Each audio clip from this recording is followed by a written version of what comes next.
Hi everyone, happy Thursday. Come on in, welcome. If you're watching live, please say hello in the chat. It's a bit different for me today. I'm on my iPad. For some reason, Facebook wasn't opening on my phone or on my MacBook, so the iPad will have to do today. Hi, I hope you're all having a wonderful day. Tomorrow's Friday, so TGIF. For those of you that don't know me, I've had a lot of new people kind of join my corner of the internet lately.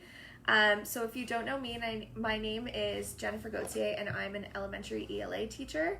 I teach in Montreal, Canada. I teach grades 4 and 5, and this is going on my 7th year of teaching. And I created this Facebook page. I created a website, a TPT store, just kind of with the goal of helping teachers, especially newer teachers, so like from their 1st to 5th year in the teaching world, that are really struggling with planning, and in particular getting all the standards, ensuring that all the standards are taught.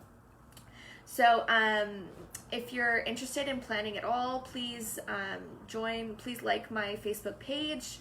Go and join my Facebook group, the Elementary ELA Teacher Support Group. There's some awesome teachers in there, and we often are encouraging each other and sharing ideas. So if you're interested in that, please join. I released a new blog post today. I release a new blog post every Monday and every Thursday, and I go live on this page every Tuesday and Thursday. So today I'm going to be talking about 3 common mistakes teachers make in the classroom. I have some other points or common mistakes that I thought of since I wrote the blog post, so I'll be sharing those as well.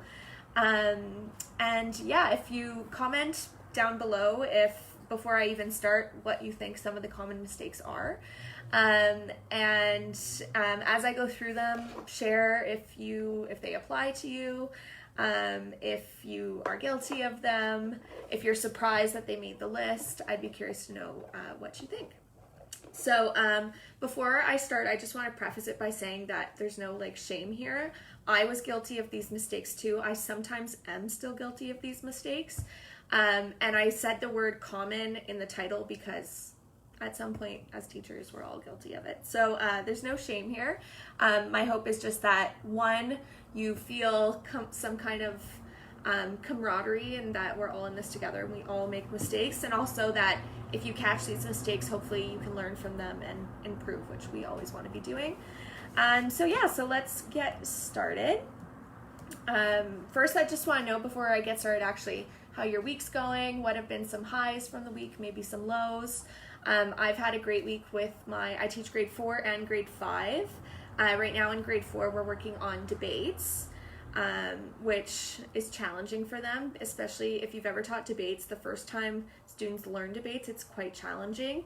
I'm actually reconfiguring how I teach debates because they're really struggling right now with understanding it. And then in my grade 5 class, we're doing a unit right now on food deserts. So if you're not familiar with food deserts, they are pockets of cities where the poverty rate is rather high and where the availability of fresh food, like fresh produce, healthy grocery stores is lacking, so that there's a rise of fast food restaurants. So that's why it's called a food desert. And my students are really engaged with it. My grade 5s are very, very engaged in everything we do. We often run out of time because our conversations are so deep and fruitful that we always run out of time to do stuff. But they've started working on an informational piece, so they're going to be writing an informational piece on something related to food deserts. So really enjoying that. Please let us know what you're working on with your students in your own class. I'd be curious to know. I always love hearing what other teachers are doing in their classroom. So let's jump into mistake number 1. I'm going to preface this by saying that all the mistakes I'm mentioning today are something related to planning. So you'll see as we go through that they're all somehow connected to planning. So mistake number 1, planning week by week. So I was guilty of this even up until last year, where you kind of, the beginning of the year, if you're starting at the beginning of the year, it can be so hectic. There's so much to do. You have to learn who your students are. You have to get your classroom organized, the procedures organized. That kind of planning goes at the wayside, and you just kind of dive in and you say, oh, I'll figure it out as I go. And then before you know it, it's June or whenever month you're ending, and you're like, oh crap,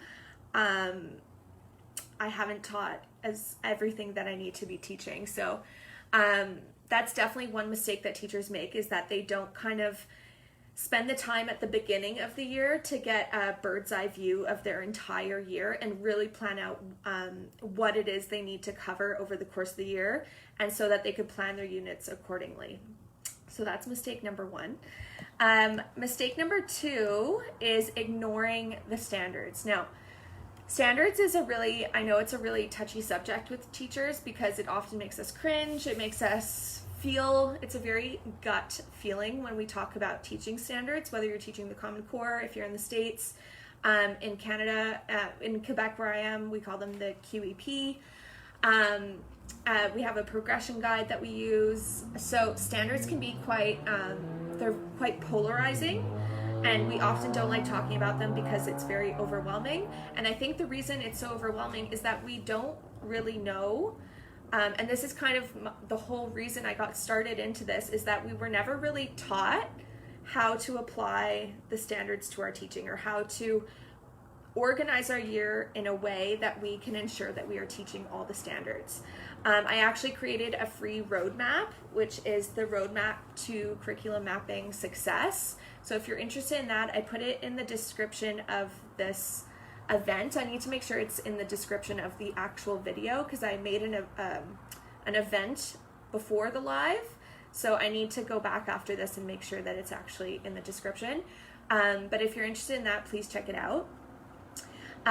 So it's funny actually, because before I came on here, I was scrolling on Instagram, and this teacher I follow, I forget who it was, but she was wearing a t-shirt, and it said, teachers teach standards, but the standards was crossed out, and it was students underneath. So teachers teach students, not the standards, which I 100% agree with. And I think especially this year and last year, 2020, just with COVID in general, it was such a challenging year for teachers and for students that I think one good thing that came out of it is that we really realized that the students are our number one priority, and their well-being is our number one priority. Whereas the standards, they don't matter as much. Now, saying that, I still think that we can't avoid teaching standards. They're there, we have to teach them, and they can actually be quite helpful in terms of planning when you want to plan to teach your students, which you're there to do. So I think avoiding standards altogether is kind of a mistake that we make, and I think there has to be a happy medium between ensuring the students' well-being and creating engaging lessons for them while still teaching what we need to be teaching them. So yeah, I feel personally that there's kind of a lack of that in the teacher community, of like more conversations around like, okay, yes, we have to put the students first, and we need to build relationships with them, and we have to engage them and make sure that their needs are met, but we also have to teach the curriculum. So that's how I feel personally.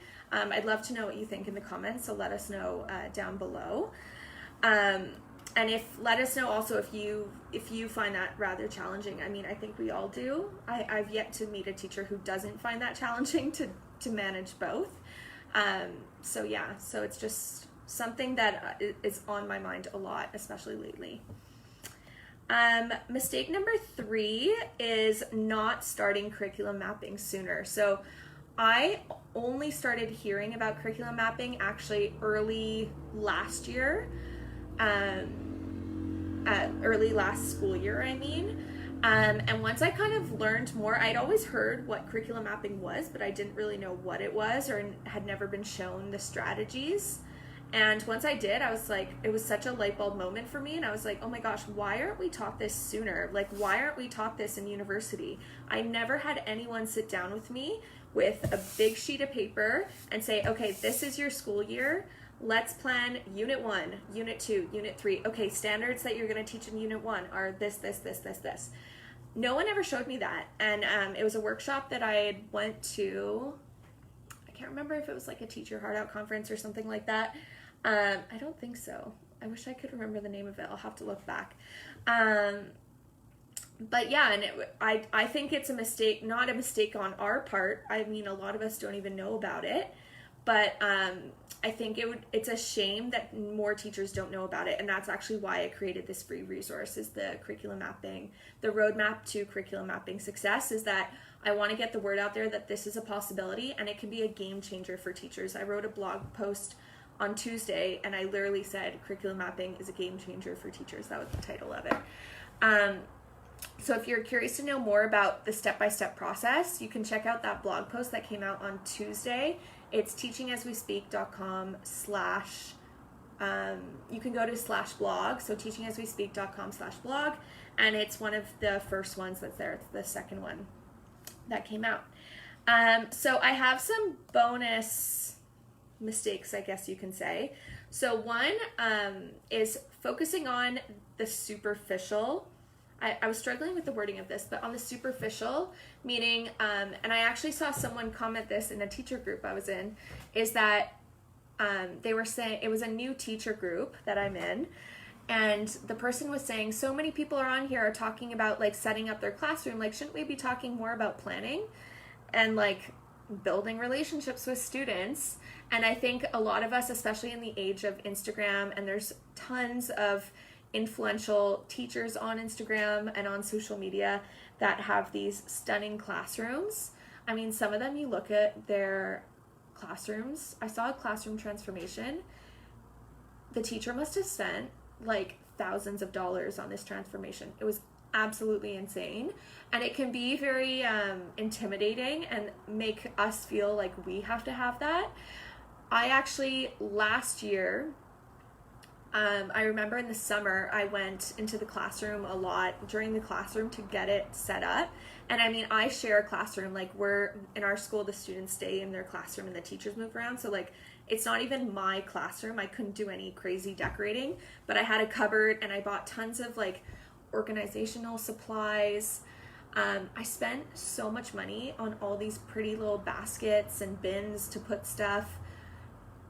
I hardly use them. Like, I never went in my cupboard. I always had my stuff in my school bag or in my own locker, and it was so wasteful. And I just think we feel like we have to do these things, and we really, really don't. That time could be so much better spent planning, engaging, get to know you games at the beginning of the year, or curriculum mapping, or finding a mentor at your school. Like, there's so many other things that you could be doing that are more important than making sure your classroom is pretty. Just my opinion.